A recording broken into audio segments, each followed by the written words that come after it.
Welcome back, chess friends. We are here entering round 8 out of 9 in this 2024 Southwest Class Tournament.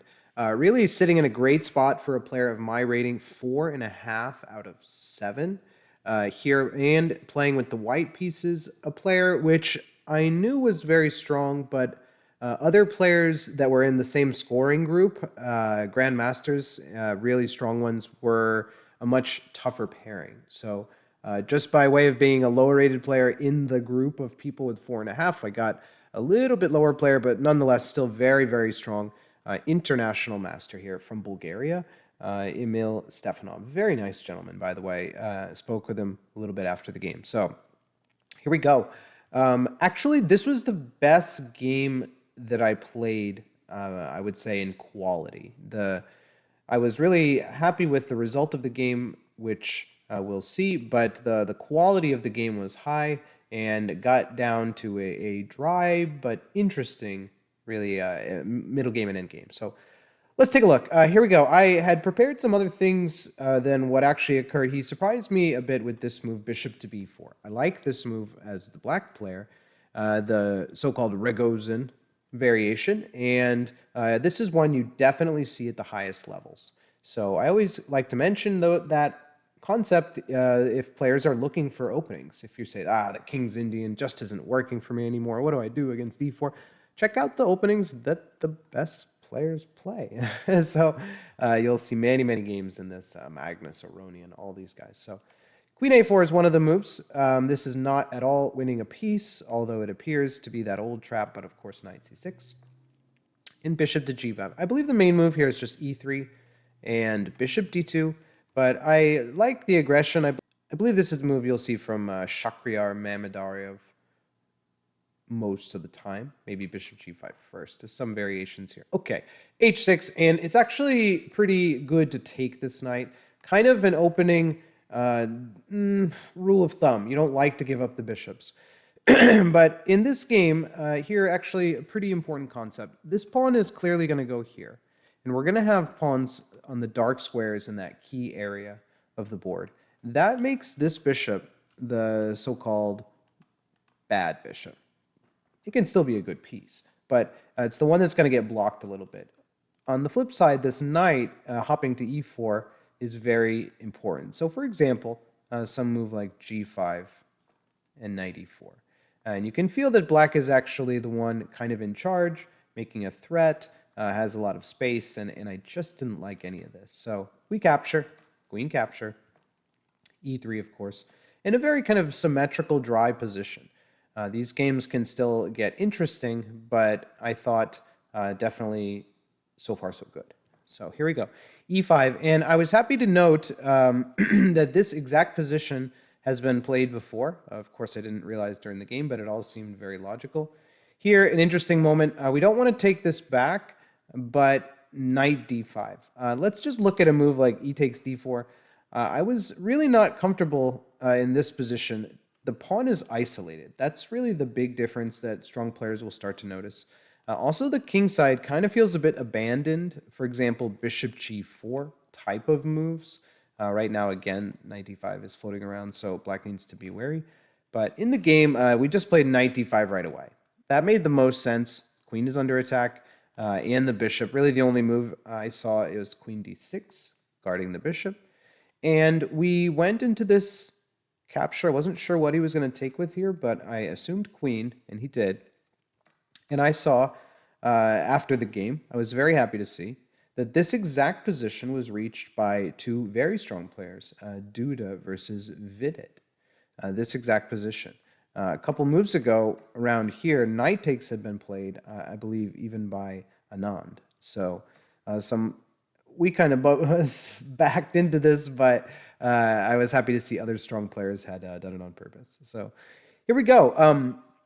One of those positions, very dry. Looks like there's some players would just agree to a draw here. In fact, I offer in just a moment, I believe, the only draw offer I made in this whole tournament. So I like to make a point not to offer draws too much, only if it's a really advantageous situation in the tournament or it's just a complete dead draw. But otherwise, if there's any life in the game, as you saw when I won that miraculous game a couple rounds back. If there's any life in the game, I just want to play. I don't get to play too many classical tournaments a year, so I'm not here to make quick draws. But bishop e6, that all being said, I offered a draw right here. My opponent said, let's play it out. And I said, I'm ready. That's what I actually didn't expect. Actually, I thought he might accept with the black pieces. But I knew that this was a good moment because he almost has to accept a traditionally a little bit worse position. Engine gives equal here, but essentially the pawn islands, 1, 2, 3, is just fundamentals of chess say that that's worse than these 2 islands. In other words, white has better pawn structure. Okay. Here, though, again, and something I need to work on because, like in the previous game, I did end up winning, but I was slowly getting outplayed at a key moment. I felt the balance shifting a little. And here again, I expected knight d5. Here, knight c6 is natural, but almost losing after the very simple move rook c1. The point is that b6 runs into b4. And because the knight is unprotected, then we're really just threatening to take this pawn for free. So close to losing in this one, and he really started to outplay me, like I said, with knight d3, a move I embarrassingly didn't give too much thought. And when it occurred, I needed to really, again, I feel like this is something I've gotten better at, is stop, think a little, adapt. Adapt. The strongest chess players are very good at adapting. Because I was expecting one thing, okay, I'm doing well, how do I start? And then all of a sudden, I felt on my back foot a bit. When you're surprised, you're half beaten. Okay, b3, and I thought of a few moves there, getting really active with rook d1, and then playing, for example, rook d7. But I just wasn't feeling like this was going to be enough. He has rook f7 here, and now he's up a pawn. This pawn is also pass pawn, so if rook d1, knight b2, rook b1, interesting. But again, he has knight d3, knight c4. Like these are never clear that we're just winning. A draw if we play well. So wasn't feeling great about any of that. In the game, I played b3, which does 2 things. Obviously gets the pawn out of danger, but also prevents the move c4 from coming, which would really solidify this knight. Rook d8, and again, I feel like I'm slowly getting outplayed here.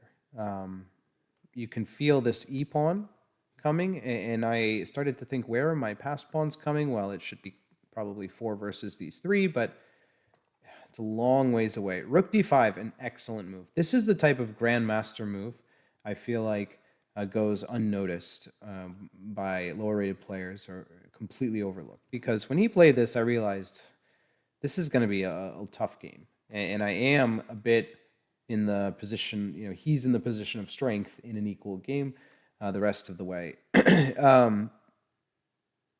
It's just the type of move that whenever this gets traded, and it does, he takes and fixes his pawns and organizes everything. So we go from this moment where he has the broken pawn structure to knight e5, knight takes, and now I have the broken structure, and his is perfect. What a switch. These strong players are so good at this. I really almost completely blundered here with knight d2. Here, rook d5, knight d2. This would have been a massive blunder due to knight b2.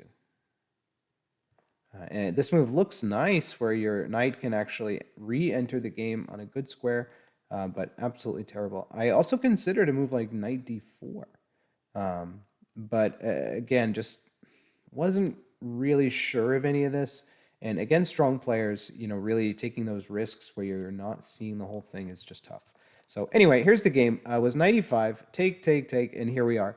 1 rook endgame, and I really love the rook and pawn endgames. It's a part of chess that I always pay attention to, and I always tell people is very, very important. So improve at the endgames, especially with 1 rook, but you saw 2 rounds ago we had double rook endgame. So important. It occurs so much. Here we go. b6, and at least we're the first one to get our king moving towards the center. But even in this phase of the game, I felt like I was holding on, but still at any moment could just crumble. I didn't feel like, and the engine, the chess.com engine here is saying minus 0.1, 0.2 in some variations. So that's really exactly what I was feeling. Minus 0.2, minus 0.3, somewhere in that range where we used to say black is slightly better. But it makes sense because now I'm the one with the 3-pawn islands. This h2 pawn does kind of play a role in this classic structure that's not good in the endgame for white. The doubled pawns just all makes my life difficult and makes it difficult to create passed pawns. That being said, it is a rook endgame, and all rook endgames are draws. So, of course, that's not true, but kind of a tongue-in-cheek old saying. Rook g1, again, you can almost feel my desperation. I wanted to play a move like h4, and again, more trades will get closer to a draw, but this would really be just blundering, essentially, this type of strategy, and he's just going to keep that pawn. Any move like f4 here or rook g1, even here, he just keeps it. And he can slowly untangle himself. There's no rush here, and his pawns are perfect, and this pawn survives. You can't add any pressure to it with another piece. So it's just going to survive. Yeah, so rook g1, and the idea was kind of similar, but h4, trade, and then rook g4, and go and take it if I have to. Take a few moves. That does create a passed pawn for him, but also for me. And I was thinking, at some moment e4 could come, but he forces the issue here. So kind of going off on a tangent, but yeah, again, I really like the rook and pawn in games. There's a lot of interesting variations, and you can pretty much calculate them to a decisive game. Here, I thought about rook g4, and I didn't like this move. The engine gives triple zeros, but I was worried about first capturing, and felt like his king had a little more pull. Let's say f3. The 2 pawns versus 1, I'm always concerned. Again, I didn't calculate all the way to the end here, but you are taught that the outside pass pawn is a winning advantage. You can imagine something like these pawns get going, my king has to go this way, and then he plays at a key moment d4, takes, and then he just comes in. So something like that. I mean, the engine gives triple zeros, but it just very scary, and my instinct said don't go for that. So I played rook a1, which gets a question mark. Really, evidently, this has been a really fantastic game, as you saw with the chess.com review, but this move evidently is throwing the game away. And I felt it. Actually, it was one move that really turned it back around, and we'll see that here coming soon. Engine just gives king e5, very natural, and let's see what happens. Of course, my plan was to play a5, just b5, creating another pass pawn. This really could have been just lost here. Let's see, a6 or b4 here. And this rook is so strong and active.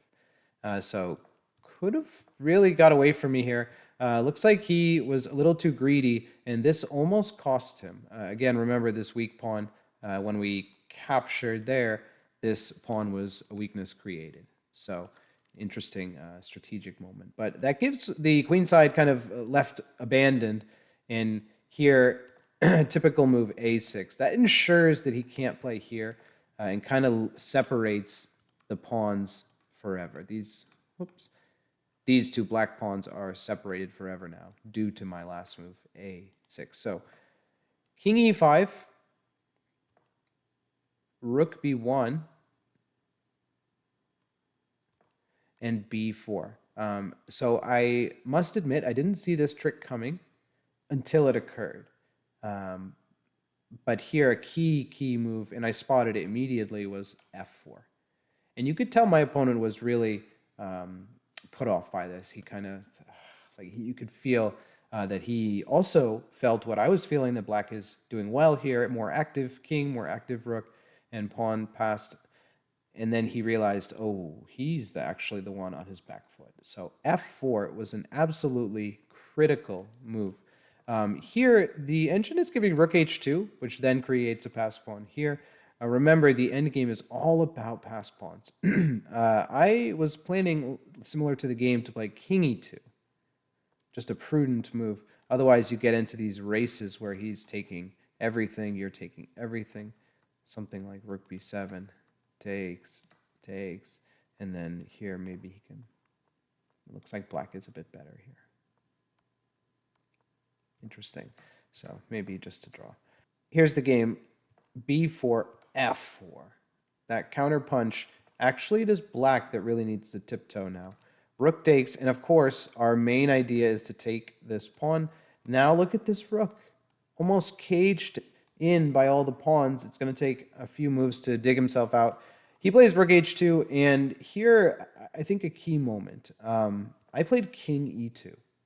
Like I said, I really enjoy the ideas in the rook and pawn endgames. And I think, keeping pieces locked away or cutting off the king, these are key ideas you see, and I thought that this game was winnable.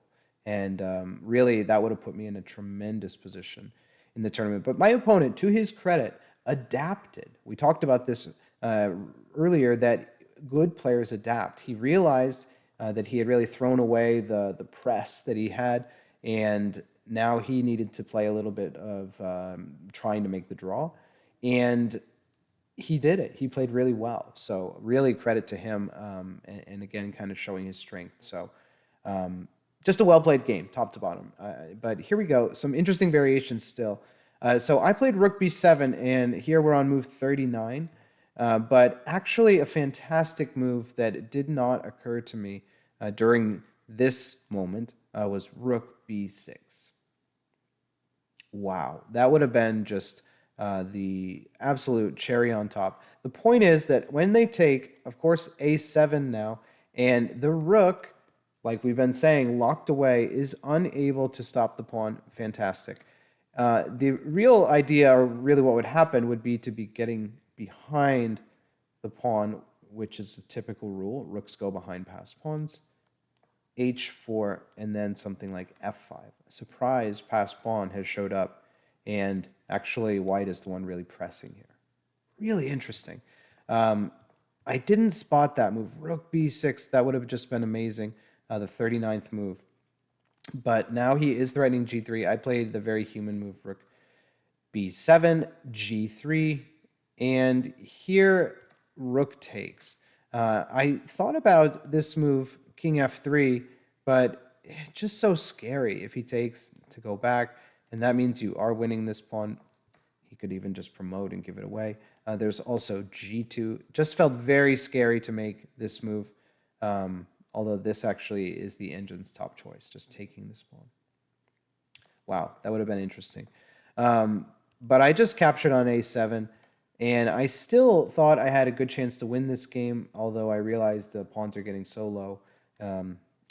It's really likely to be a draw. Now, there's two real options here, and I played both. I thought for a long time, because this is move 40 for me, and, oops, apologies, move 41 for me. So I can think. I have 30 minutes now with the 30-second delay the whole game. So I played, after quite a think, king e1. And the point was, expecting the natural move rook a2, then I can play something like king f1. And now, again, not winning, but it feels like I'm the one pressing. You can imagine the moves rook here to h7 coming and capturing the pawn, being up a pawn, and keeping this one. Many strong players, you really level the playing field when you get to the end games with the rook. Strong players are not able to outwit you with all the pieces. So my opponent again played a really good move, rook f3. He's cut off my king. It's just only 3 squares there, but it is cut off. And again, that kind of makes g2 distraction. And at the same time, he's threatening e4 pawn. So a really good move. I played back after some thought, and like I said, here we repeated the position, but I actually played both. I tried this one, and then I said, you know what? I'm trying to win this game. King d3. Still no draw offers, by the way, except for that one quite a bit earlier. Here, only move is rook g7, and I knew this one now was actually a draw. So many pawns coming off the board.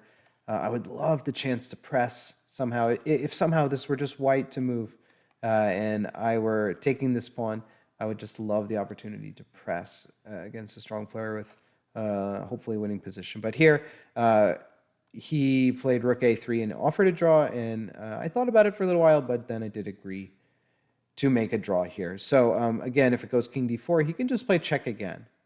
And because this e3 pawn needs defense, I can't kind of zigzag towards him.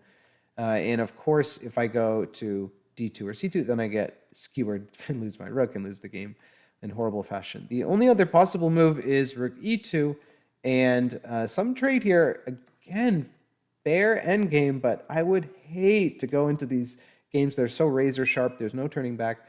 He has the pass pawn as well.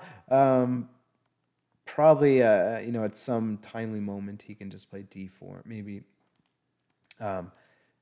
But I would not want to play this. King and pawn in games are so scary. So here we agreed to draw. So rook a3 draw. Really, a tense game. It was a tense game because, again, getting the time didn't play as big a factor as in other games, but it's always there, ticking away. And even these games which are dry, equal, middle, and end games, they're tense. Like any move could lose you the game, even in these moments or in these moments. You could lose the game. You could just lose with any inaccurate move here with such a strong player as the black pieces. So, okay, really another draw. So we're going into the last round of 5 out of 8. Was really happy with that score. And another strong player coming up. So the last 3 games we've had draw, win, draw against 3 IMs, and was really happy with that performance. So the next game will really decide the tournament.